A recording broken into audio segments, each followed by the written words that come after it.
രാഹുലെ, കേരളത്തില് 100 സീറ്റുകൾ UDF ഉറപ്പിക്കുന്നതാണ് പറയുന്നത്. അതിലെന്തെങ്കിലും വാസ്തവമുണ്ടോ? 100 സീറ്റുകൾ എന്ന് നമ്മുടെ പ്രതിപക്ഷ നേതാവാണ് പറയുന്നത്. 100 സീറ്റുകൾ നേടി അധികാരത്തിലേക്ക് വരും. അദ്ദേഹം പറയുന്നത് കാസർഗോഡ് മുതൽ എറണാകുളം വരെയുള്ള ജില്ലകൾ എണ്ണിക്കഴിയുമ്പോഴത്തേക്കും ഞങ്ങൾ അധികാരത്തിലെത്തുമെന്ന് തന്നെയാണ് അദ്ദേഹം പറയുന്നത്. അല്ലെങ്കിൽ ഭൂരിപക്ഷം ഞങ്ങൾ കൃത്യമായിട്ട് ഉറപ്പിക്കും എന്നാണ് അദ്ദേഹം പറയുന്നത്. നമ്മൾ സ്വാഭാവികമായിട്ടും പരിശോധിച്ച് കഴിഞ്ഞാൽ 14 ജില്ലകളാണ് വരുന്നത്, 140 മണ്ഡലങ്ങളാണ് വരുന്നത്. അപ്പോൾ ഏകദേശം 70-73 സീറ്റുകൾക്ക് മേലുണ്ടെങ്കിൽ അല്ലെങ്കിൽ 75 സീറ്റൊക്കെ ഉണ്ടെങ്കിൽ കൃത്യമായിട്ട് ഭരിക്കാൻ കഴിയുമെന്നുള്ളൊരു ട്രെൻഡാണ് നിലനിൽക്കുന്നത്.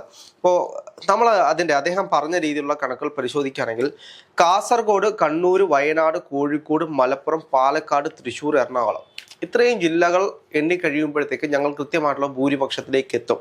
പിന്നീട് കൊല്ലത്തേക്ക് വരികയാണെങ്കിൽ കൊല്ലത്തെ 7-8 സീറ്റുകൾ ഞങ്ങൾ പിടിക്കാനുള്ള സാധ്യതയുണ്ട് എന്ന് പറയുന്ന അദ്ദേഹത്തിൻ്റെ ഒരു കോൺഫിഡൻസ്. ആ കോൺഫിഡൻസ് പരിശോധിക്കുമ്പോഴാണ് മലപ്പുറം സ്വാഭാവികമായിട്ടും അവർക്ക് നേടാനുള്ള എല്ലാ സാഹചര്യങ്ങളുണ്ട്. 16 സീറ്റുണ്ട്. അത് 14 തൊട്ട് 16 സീറ്റുകൾ വരെ മലപ്പുറത്ത് UDF നേടാനുള്ള എല്ലാ സാഹചര്യമുണ്ട്. എറണാകുളത്താണെങ്കിൽ പോലും 14 സീറ്റുകളാണുള്ളത്. അതിൽ 12 തൊട്ട് 14 സീറ്റുകളും UDF നേടാനുള്ള എല്ലാ സാഹചര്യവും നിലനിൽക്കുന്നുണ്ട്. പക്ഷേ ഇപ്പോൾ നമ്മൾ നോക്കിക്കഴിഞ്ഞാൽ കോഴിക്കോട്, കണ്ണൂർ, പാലക്കാട്, തൃശ്ശൂർ ഈ 4 മണ്ഡലങ്ങൾ ടൈ ആണ്. LDFിൻ്റെ കോട്ടയാണ് എന്ന് വേണമെങ്കിൽ പറയാം. കമ്മ്യൂണിസ്റ്റ് പാർട്ടിയെ സംബന്ധിച്ച് കമ്മ്യൂണിസ്റ്റ് പാർട്ടിയുടെ ഏറ്റവും വലിയ കോട്ടകളാണ് ഈ പറയുന്ന കണ്ണൂരും പാലക്കാടും തൃശ്ശൂരും ഒക്കെ. അവിടുത്തെ രാഷ്ട്രീയ സാഹചര്യങ്ങൾ നമുക്കറിയാം. ഇപ്പോൾ പാലക്കാടാണെങ്കിൽ പോലും പാലക്കാട് മണ്ഡലത്തിൽ മാത്രമേ വലിയൊരു ത്രികോണ മത്സരം നടക്കുന്നുള്ളൂ. ബാക്കി എല്ലാ മണ്ഡലത്തിലും LDF തന്നെയാണ് കഴിഞ്ഞ തവണ വലിയ രീതിയിൽ ലീഡ് ചെയ്തത്. അപ്പോൾ സ്വാഭാവികമായിട്ടും ഇപ്രാവശ്യം അവിടെ UDF കഴിഞ്ഞ തവണ എനിക്കൊന്ന് 2 സീറ്റോ എന്താണ് പാലക്കാട് നേടിയത്. സ്വാഭാവികമായിട്ട് 12 സീറ്റുകളുണ്ട് പാലക്കാട്. അവിടെ ഒരു അട്ടിമറി വിജയം, ഒരു 7-8 സീറ്റുകൾക്ക് മുകളിൽ പാലക്കാട് വിജയിക്കാൻ കഴിഞ്ഞെങ്കിൽ മാത്രമേ UDF ഒരു എഡ്ജ് ഉണ്ടാക്കാൻ കഴിയൂ. അതേപോലെ തന്നെയാണ് തൃശ്ശൂർ 13 സീറ്റുകളാണുള്ളത്. തൃശ്ശൂർ NDA ഒരു സീറ്റ് പ്രതീക്ഷിക്കുന്നൊരു മണ്ഡലം കൂടിയാണ്. കാരണം തൃശ്ശൂർ പത്മജ വേണുഗോപാൽ BJPയിലേക്ക് പോയൊരു സാഹചര്യമുണ്ട്. അവിടെ വലിയൊരു ടൈറ്റ് മത്സരമാണ് നടക്കുന്നത്. തൃശ്ശൂർ നമ്മുടെ സുരേഷ് ഗോപി മത്സരിച്ച് വലിയ ട്രെൻഡ് ഉണ്ടാക്കിയൊരു സ്ഥലമാണ്. സ്വാഭാവികമായിട്ടും BJPക്ക് വലിയ പ്രതീക്ഷയാണ് നൽകുന്നത്. അവിടെ UDF വലിയൊരു, കാരണം കഴിഞ്ഞ തവണയും UDFന് വലിയ അടി കിട്ടിയ സ്ഥലമാണ് തൃശ്ശൂർ എന്ന് പറയുന്നത്. അവിടെ ഇപ്രാവശ്യം വലിയൊരു അട്ടിമറി, അതായത് 13 സീറ്റ് പറയുമ്പോൾ ഒരു 8-9 സീറ്റിലേക്ക് കോൺഗ്രസ് 8-9 സീറ്റുകളിലേക്ക് കോൺഗ്രസ് എത്തിയെങ്കിൽ മാത്രമേ ഈ പറയുന്ന 100 എന്ന് പറയുന്ന ഒരു കണക്കിലേക്ക് കോൺഗ്രസിന് എത്താൻ കഴിയും. അതേപോലെ തന്നെ കോഴിക്കോട് 13 സീറ്റുകളാണുള്ളത്.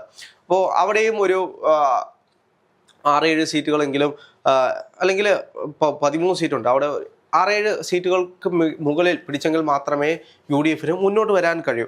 ഇപ്പോൾ കാസർഗോഡാണെങ്കിലും വയനാടാണെങ്കിലും മലപ്പുറം, എറണാകുളം ഇത്തരത്തിലുള്ള ജില്ലകളൊക്കെ UDFന് അനുകൂലമായിട്ടുള്ള ജില്ലകളാണ്. സ്വാഭാവികമായിട്ട് ഇതെല്ലാം എണ്ണി വരുമ്പോഴേക്കും ഒരു 40 സീറ്റ് UDFനുണ്ടാകാം. പക്ഷേ എന്നിരുന്നാലും നമ്മൾ തെക്കൻ ഭാഗത്തേക്ക് വരുമ്പോഴാണ് വലിയ വിഷയമുണ്ടാകുന്നത്. അതായത് തിരുവനന്തപുരം, കൊല്ലം, ആലപ്പുഴ ഈ 3 മണ്ഡലങ്ങളും എപ്പോഴും LDFനോടൊപ്പം നിൽക്കുന്ന മണ്ഡലങ്ങളാണ്. ഇവിടെ എങ്ങനെയാണ് UDF പ്രവർത്തിക്കാൻ പോകുന്നത്? ഇപ്പോൾ അദ്ദേഹത്തിൻ്റെ ഭാഷയിൽ പറയുകയാണെങ്കിൽ കൊല്ലത്ത് 7-8 സീറ്റുകൾ വിജയിക്കുമെന്നാണ്. അങ്ങനെയാണെങ്കിൽ വലിയൊരു അട്ടിമറി വിജയമായിരിക്കും. കൊല്ലം പിടിക്കാൻ കഴിഞ്ഞാൽ, അതായത് കൊല്ലം ജില്ലയിൽ കൂടുതൽ സീറ്റുകൾ ഉണ്ടാക്കാൻ കഴിഞ്ഞാൽ വലിയ ഭൂരിപക്ഷത്തിലായിരിക്കും വിജയിക്കാൻ പോകുന്നത് എന്നാണ് എൻ്റെ ഒരു വിശ്വാസം. കാരണം കൊല്ലം എന്ന് പറയുന്നത് കണ്ണൂരിനെക്കാട്ടും കമ്മ്യൂണിസ്റ്റ് പാർട്ടിക്ക് കുത്തകയായിട്ടുള്ളൊരു മണ്ഡലമാണ്. അപ്പോൾ എന്ത് തന്നെയാണെങ്കിലും ഇതാണ് അതിൻ്റെ ഒരു കണക്ക് വരുന്നത്. സ്വാഭാവികം ഇപ്പോൾ കോട്ടയം ജില്ലയിൽ 14 സീറ്റുകളുണ്ട്, ഇടുക്കിയിൽ 5 സീറ്റുകളുണ്ട്. അപ്പോൾ അങ്ങനെയാണ് അതിൻ്റെ സീറ്റ് നില വരുന്നത്. ഇപ്പോൾ കൊല്ലത്താണെങ്കിൽ പോലും 11 സീറ്റുകളുണ്ട്. അപ്പോൾ അങ്ങനെയുള്ളൊരു സീറ്റ് നിലയിൽ എത്ര സീറ്റുകൾ നേടി അധികാരത്തിലേക്ക് വരുമെന്ന് പറയുമ്പോൾ പ്രതിപക്ഷം അല്ലെങ്കിൽ UDF 100 സീറ്റുകൾ നേടി അധികാരത്തിൽ വരുമെന്നുള്ള ഭയങ്കര കോൺഫിഡൻസിനാണ്. പക്ഷേ സർവേകൾ നമ്മൾ പരിശോധിച്ച് നോക്കിക്കഴിഞ്ഞാൽ സർവേയിൽ കൂടുതലും ഒരു തൂക്ക് മന്ത്രിസഭ വരാനുള്ള സാഹചര്യങ്ങളാണ്, അല്ലെങ്കിൽ LDFനാണ് കൂടുതൽ ഇപ്പോൾ പ്രതീക്ഷിക്കുന്നത്. പക്ഷെ അവിടെ എങ്ങനെ UDF 100 സീറ്റിലേക്ക് എത്തുമെന്നുള്ളൊരു ചോദ്യം ബാക്കിയാണ്. ഇപ്പോൾ മലബാർ മേഖല പിടിക്കാൻ കഴിഞ്ഞാലും ഈ തെക്കൻ കേരളം കൊണ്ട് പോയി കഴിഞ്ഞാൽ, ഇപ്പോൾ 2-3 സീറ്റിന് പോയി കഴിഞ്ഞാൽ അത് വലിയ തോൽവിയായിരിക്കും. കോൺഗ്രസിനെ സംബന്ധിച്ച് ഈ സമയത്ത് തോൽവി താങ്ങാനുള്ളൊരു ശേഷിയില്ല. 10 കൊല്ലമായിട്ട് പ്രതിപക്ഷത്താണ് നിൽക്കുന്നത്. ഈ ഒരു 5 കൊല്ലം കൂടെ അധികാരമില്ലെങ്കിൽ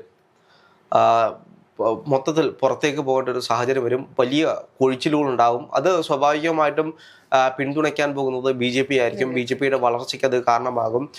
LDF 3 തവണയും അധികാരത്തിൽ വന്നു കഴിഞ്ഞാൽ ഏകാധിപത്യ നിലപാടുമായിട്ട് LDF പോകുമെന്നുള്ള ജനങ്ങൾക്കൊരു തോന്നലുണ്ട്.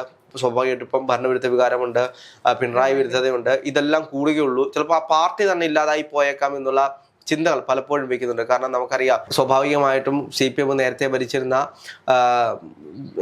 സ്റ്റേറ്റുകളൊക്കെ പരിശോധിച്ചാൽ നമുക്കറിയാം 15 കൊല്ലമൊക്കെ നിന്നിട്ട് പോയ സ്ഥലങ്ങളൊക്കെ ഉണ്ട്. അപ്പം സ്വാഭാവികമായിട്ടും ബംഗാളാണെങ്കിലും ത്രിപുരയാണെങ്കിലും ഇവിടെ എല്ലാം സംഭവിച്ച കാര്യങ്ങൾ നമുക്കറിയാം. അപ്പോൾ ഈ പാർട്ടിയുടെ അവസാനമാണ് എന്ന് പറയുന്ന ഒരുപാട് ആളുകളുണ്ട്. എന്ത് തന്നെയാണെങ്കിലും രാഷ്ട്രീയപരമായിട്ട് വലിയ ഒരു യുദ്ധം നടന്നുകൊണ്ടിരിക്കുകയാണ്. ഈ സാഹചര്യത്തിൽ വോട്ട് ചെയ്യുന്ന ദിവസം, അതായത് April 9 അന്ന് ചെയ്യുന്ന പോളിങ്ങിന്റെ ഒരു ശതമാനവും അന്ന് ജനങ്ങളുടെ ഒരു അഭിപ്രായവും അനുസരിച്ചിരിക്കും ഒരു ട്രെൻഡ് ഏകദേശം നമുക്ക് മനസ്സിലാവും. ചിലർ പറയുന്നത് UDFന് വലിയൊരു ട്രെൻഡായിരിക്കും. അതായത് UDF വിജയിക്കുകയാണെങ്കിൽ വലിയൊരു ട്രെൻഡിലായിരിക്കും വിജയിക്കാൻ പോകുന്നത്, അല്ലെങ്കിൽ ഒരു തൂക്ക് മന്ത്രിസഭയായിരിക്കും. ഇതായിരിക്കും യഥാർത്ഥത്തിൽ സംഭവിക്കാൻ പോകുന്നത്. പക്ഷേ ഇതിൽ നമ്മൾ ശ്രദ്ധിക്കേണ്ട മറ്റു കുറച്ച് കാര്യങ്ങൾ എന്ന് വെച്ച് കഴിഞ്ഞാൽ ത്രികോണ മത്സരങ്ങൾ നടക്കുന്ന ഒരു 10-15 മണ്ഡലങ്ങളുണ്ട്.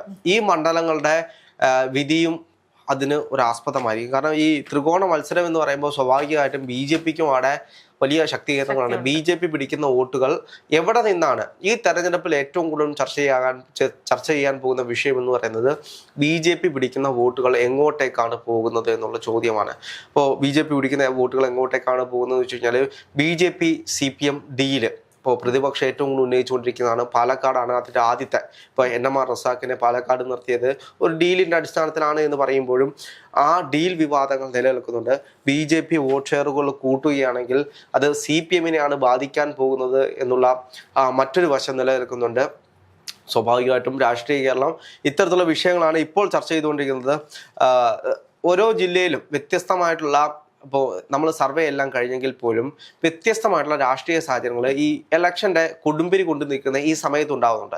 ഇപ്പോൾ പേരാമ്പ്രയിൽ സംഭവിച്ചത് നമ്മൾ കണ്ടതാണ്. ഇപ്പോൾ തൃശ്ശൂർ TN പ്രതാപനെ അറസ്റ്റ് ചെയ്ത് മാറ്റുന്നൊരു സാഹചര്യം ഉണ്ടായി.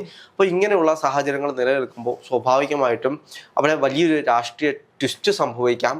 ഈ ട്വിസ്റ്റുകൾ ഇനി അടുത്ത കുറച്ച് മണിക്കൂറുകൾ കൊണ്ട് തീരുമാനിക്കും ആരാണ് കേരളത്തെ ഭരിക്കാൻ പോകുന്നത്, കേരളത്തിൽ ആരാണ് അധികാരത്തിൽ വരാൻ പോകുന്നതെന്ന്.